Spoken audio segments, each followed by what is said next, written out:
Great Pyramid of Giza, an ancient wonder, has captivated imaginations for over 45 centuries. Its construction shrouded in mystery. For nearly 4,000 years, it stood as the tallest man-made structure on Earth. The engineering feat of lifting massive stone blocks to such a height continues to fascinate. The quest to understand its construction has led to countless theories, a tradition dating back to the ancient Greek historian Herodotus, who lived around 450th year before Christ. Herodotus, a historian of old, provided the earliest written account of the pyramid's construction. He suggested the Great Pyramid began as a stepped structure, akin to the earlier pyramids at Saqqara and Meidum.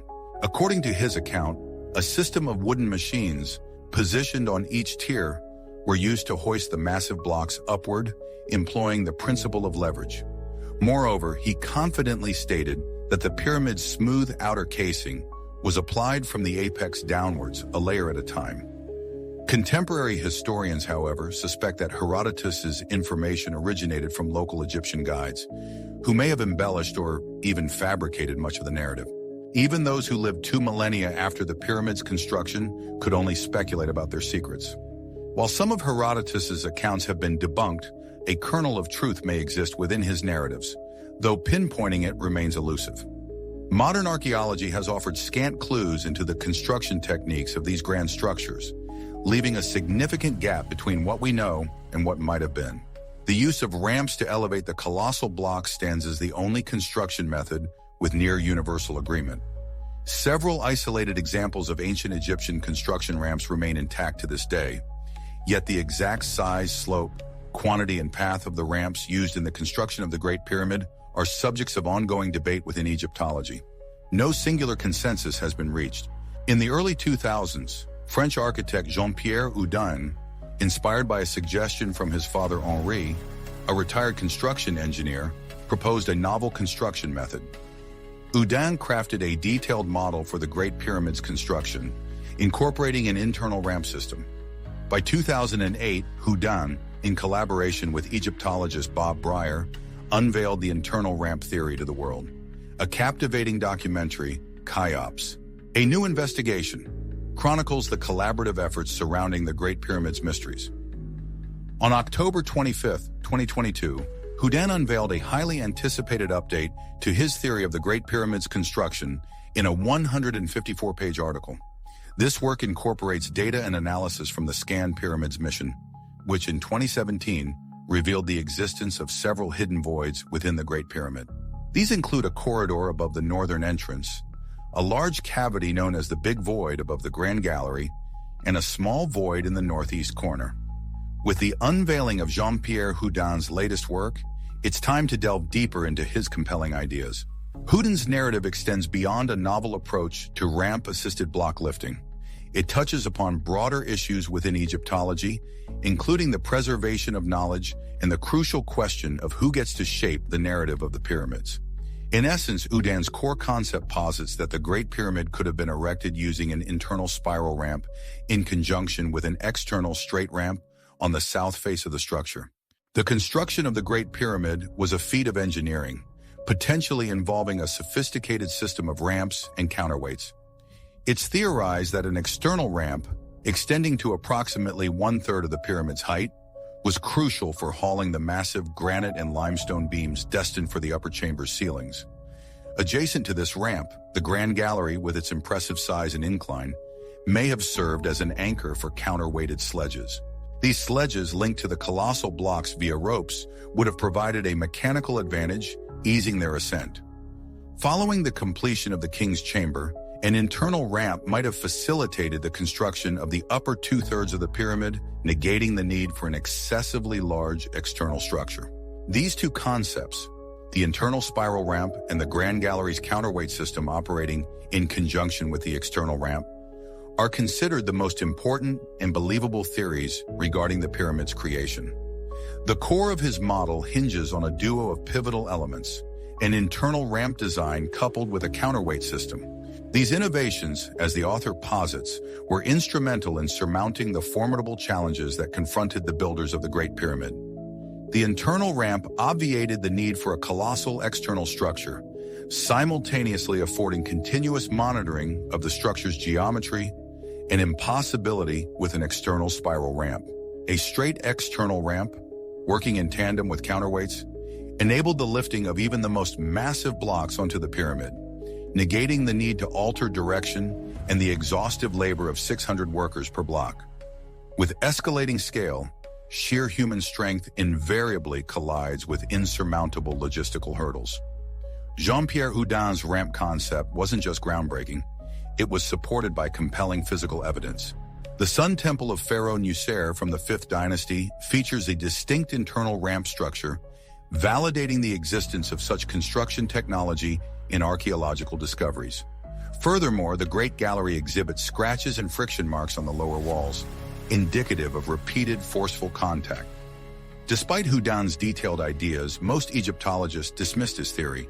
It was Bob Breyer, a mummification expert without prior pyramid study, who showed interest in Houdin's work and helped him access the necessary data. Breyer secured permission to ascend the Great Pyramid, his mission to meticulously document a recess and adjacent cavity nestled within the northeast corner. These features, according to architect Jean-Pierre Houdin, held the key to understanding the pyramid's internal ramp's turning point.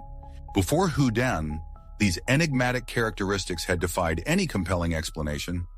Unfortunately, subsequent requests for further investigation, specifically utilizing thermal imaging within the cavity, were denied. The Arab Spring of 2011 further complicated matters, effectively ending his formal collaboration with academic Egyptology. Despite these limitations in conducting further research, Houdin's ideas garnered significant traction, sparking interest from scholars who approached him with proposals for innovative pyramid exploration techniques.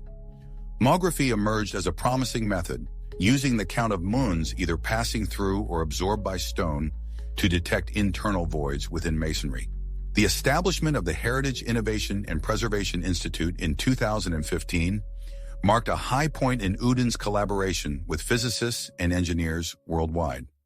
This institute spearheaded the Scan Pyramids mission, a scientific expedition employing non-invasive scanning techniques to analyze the internal structures of pyramids.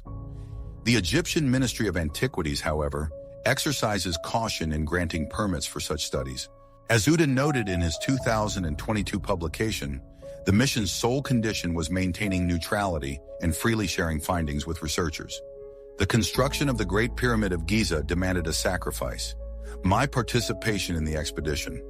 My name would be absent from any document released by the Scan Pyramids project. Houdin had emphasized that the opportunity to explore the pyramids and make groundbreaking discoveries outweighed any personal recognition. Yet good deeds are not always rewarded with kindness. Former Minister Zahi Hawass took the lead of the scientific committee overseeing the work of Scan Pyramids. In 2016, the expedition unveiled initial findings from their study of the Great Pyramid, revealing a concealed cavity in the northeastern corner and a void behind the chevrons above the entrance. Hawass harbored a bias against the Scan Pyramids project, stemming from his personal feelings about Houdin's non-participation in the expedition, a stance hardly rooted in scientific objectivity. The Scan Pyramids team later made a monumental discovery: a vast void above the Great Gallery mirroring its size and placement. On the 13th of September 2017, the findings were presented to Hawass's committee, only to be met with a ban on media disclosure. He mandated publication in a peer-reviewed scientific journal and halted further scans until those conditions were met. These demands jeopardized the very future of the Scan Pyramids endeavor. The revelation of their discovery demanded almost a year of patience before it could be shared with the world through a published scientific paper. Maintaining such a monumental secret was a considerable challenge.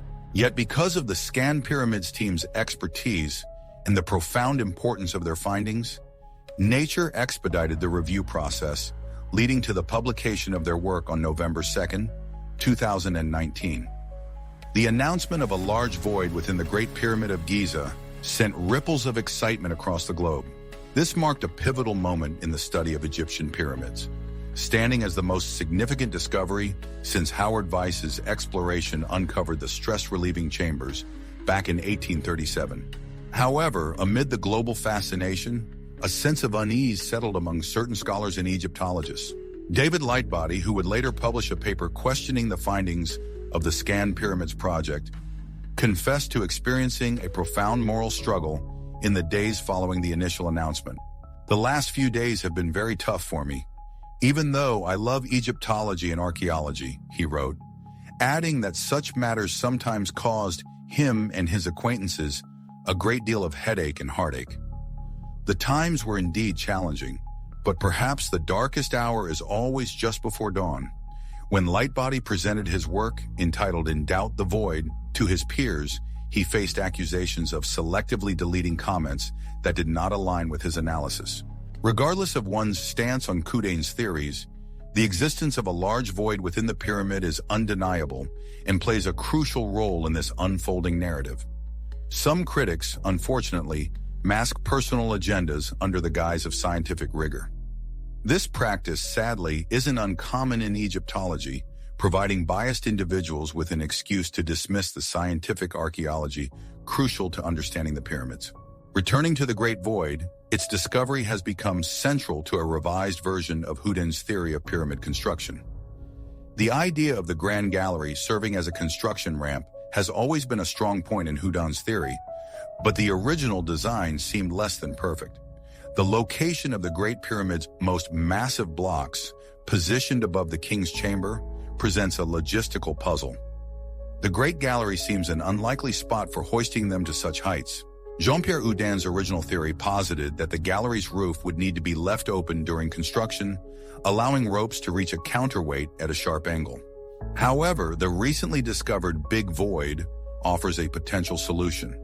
If this void mirrors the Great Gallery's inclined structure, it could have served as a ramp for elevating those colossal stones to the pyramid's uppermost reaches, directly above the King's Chamber. The existence of the Big Void now lends significant weight to Houdin's Great Gallery theory. Even before the unveiling of the Great Void, one suspects that Hawass, among others, began to consider Houdin's Grand Gallery theory with greater seriousness. It's particularly curious that Hawass's 2017 publication, Giza and the Pyramids, makes no mention of the so-called Great Step at the summit of the Great Gallery. One would expect that a stone of such renown, precisely aligned with the pyramid's north-south axis, would warrant at least a fleeting reference in such an authoritative Giza history. In contrast, this Great Step is a centerpiece in Egyptologist John Romer's 564-page volume, The Great Pyramid, published in 2007. This apparent omission on Hawass's part hints that Jean-Pierre Houdin's hypothesis might be the underlying reason.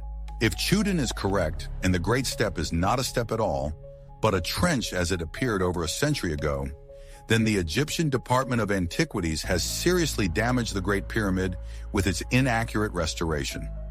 A trench would have better facilitated the passage of ropes through it than a step, which would have caused excessive friction. Most likely, the Arabian tradition of calling this stone the Great Step led the Department of Antiquities to assume that it was a step, and that the upper part was lost due to damage. Restoration works were carried out in the 90s. Hawass had ample reason to dismiss Houdin's theories, viewing them as accusations against the ministry for allegedly destroying a critical element of history. Instead of acknowledging a conflict of interest and recusing himself, as Houdin had done, Zahi Hawass readily asserted his authority over the scientific process. Predictably, mainstream Egyptology largely disregarded Houdin's ideas.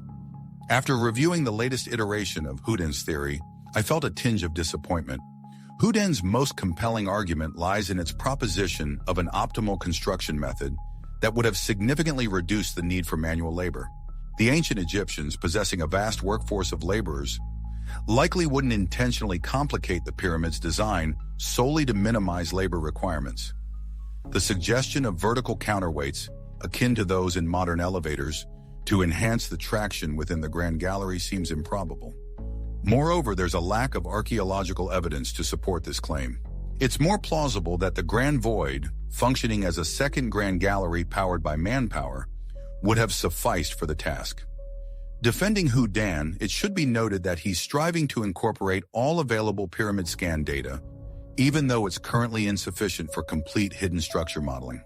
Houdin mentions experiencing a heart attack in 2017, and perhaps, given the glacial pace of Egyptology, he feels these might be the last new findings he'll have the chance to explore.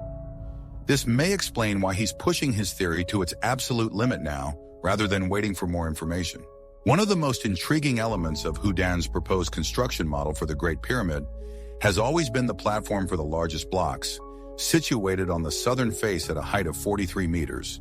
In Houdin's latest iteration of his theory, the platform's purpose remains, though it necessitates elevation in stages to roughly 58 meters, leveraging a vast void as a counterweight. Peculiar damage to the pyramid's southern face hints at a less robust construction method employed on that section, possibly due to the platform's infill. Some elements of Houdin's theory strike a discordant note, such as his assertion that every casing stone underwent complete polishing prior to placement. Numerous instances of both granite and limestone casing stones exist, clearly demonstrating installation with unworked outer surfaces. Houdin points out that Tura limestone is soft when extracted, hardening quickly thereafter.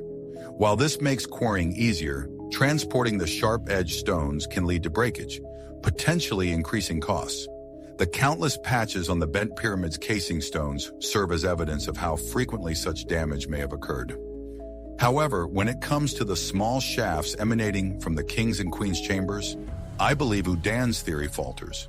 He posits that the shafts served as acoustic conduits for workers synchronizing counterweights. However, the queen's chamber shafts were initially sealed at their lower ends. Houdin's concept of the surrounding blocks being mobile, allowing for opening and closing, is somewhat implausible. After all, if the king's chamber shafts were left open, there's no logical rationale for the queen's chamber shafts needing such an open and close capability. The internal ramp theory isn't fully elaborated upon in Houdin's recent publication, but he hints at 2 forthcoming articles that will likely delve into this further. Having absorbed the details of this recent post and given it some thought, I believe there's a refinement to be made to the Houdin model. While I remain undecided about the internal ramp concept, here's a modification I would propose. The spiral ramp doesn't necessarily need to originate at the pyramid's southern base. It would be far more efficient to initiate the ramp at the plateau where the straight external ramp concludes. This way, you would eliminate the need to haul blocks an extra half-kilometer to achieve the same elevation. Houdin's exploration begins at the pyramid's base, driven by his theory of hidden chambers and corridors. He envisions a network woven into the pyramid's core, yet I find myself skeptical. The notion of elaborate escape routes for workers sealing chambers beyond those already unearthed seems far-fetched. What truly captures my attention is the concentration of spiral ramp evidence, the telltale cavities high upon the monument. These anomalies are conspicuously absent from the pyramid's lower third. Moreover, the very area where Houdin posits the ramp's origin displays no discernible design irregularities. The stones themselves offer no clues to support his intriguing hypothesis. The notion that Houdin's external ramp could be repurposed for the pyramid's upper masonry isn't as pragmatic as it appears. Building the Great Pyramid would have generated a vast quantity of small limestone fragments. This otherwise useless byproduct could have been used to construct an external ramp, fortifying it with stronger retaining walls on the exterior. This is the precise design found in archaeological records of ramps. Any spiral ramp, whether internal or external, would be more effective if it started where a straight one ended. Fueled by an unyielding desire to unravel the secrets of the Great Pyramid, Houdin embarked on a quest that would redefine our understanding of this ancient marvel. Regardless of the absolute accuracy of Houdin's detailed model, he deserves acknowledgement for his immense efforts in furthering the exploration of the Great Pyramid. The discovery of a massive void within its structure stemmed directly from his insatiable curiosity. It took astonishing persistence to bring his inquiry to fruition, battling against considerable skepticism from the established Egyptological community. Even now, this achievement is often dismissed. One Egyptologist, Sarah Parkak, even went so far as to label the void noise interference, which is quite common, and derided the entire Scan Pyramid project as a fool's errand. For over 2 decades, Houdin endured treatment that defied belief. The assertion that echo interference is commonplace in pyramidmography is misleading. The Scan Pyramids project pioneered such discoveries. Its findings revealed no echoes from within the bent pyramid, used as a control, nor from the chambers within the Great Pyramid. 3 independent teams employing distinct detection angles and scanning methodologies conducted thermography. Each team reached a 5 sigma level of certainty in their findings. Even David Lightbody's faintest doubt expressed in his work on emptiness doesn't attribute the signal of the Great Void to echo interference. Yet in her own research, Sarah Parcak often lamented the dismissal of new technologies. The struggle persists as the technology is so groundbreaking. When presenting people with facts and figures about discovered sites or showcasing finds, many roll their eyes, dismissing it as just another wonder technology promising to solve all problems. In 2011, Sarah Parcak announced to the international press the discovery of 17 hidden pyramids using satellite imagery. 17 structures were initially identified as potential pyramids, but over 11 years, none met the criteria. Despite the unconventional nature of Jean-Pierre Houdin's theories, the explanations offered by mainstream Egyptology can, at times, seem even more improbable. Much investigation remains before the construction secrets of the Great Pyramid and other monumental Egyptian pyramids are definitively unlocked. Houdin's work provides a theoretical framework for how these wonders might have been built, offering valuable insights. He guided us to the discovery of a significant void and instilled the confidence that continued investigation will reveal even more. The central lesson from Jean-Pierre Houdin's journey with the Great Pyramid is that the work is never truly complete. This unparalleled ancient achievement deserves ongoing exploration. The enigmas of the pyramid possess genuine solutions, and only by emulating Jean-Pierre Houdin's dedication can we aspire to illuminate them.